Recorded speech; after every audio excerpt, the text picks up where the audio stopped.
Magbibigay ang pamahalaang lungsod ng Maynila ng 25,000 pesos economic assistance sa mga lokal na panaderya sa lungsod. Pero hindi lahat makatatanggap ng ayuda. Kung bakit, alamin natin sa report ni Erlo Bringas. Magbibigay ng 25,000 pisong economic assistance ang pamahalaang lungsod ng Maynila sa bawat lokal na panaderya na merong valid business permit. Lain ng programa na matulugan ng maliliit na negosyo, partikular ng mga panaderya na patuloy nakikipagsabayan sa pagtaas ng presyo ng mga bilihin at operating costs. Ayon kay Manila Mayor Isko Moreno, bahagi ito ng mas malawak na hakbang para maibsan ang epekto ng mga hamon sa ekonomiya sa mga negosyante at mamamayan. I came here before you today, prepared.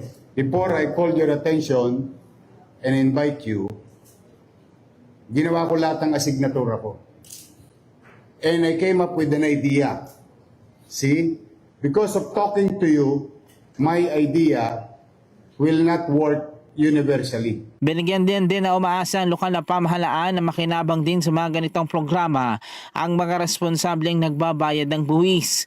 Tiniyak naman ng LGU na patuloy ang pagbibigay ng suporta sa iba't ibang sektor alinsunod sa kakayanan ng pamahalaang lungsod. Pangupa mo, pag may sumobrang konti, tosgasin mo sa operation, pero at least isang buwan may level of peace of mind. Erlo Bringas para sa Matanag Agila, matatag, matapang, matapat.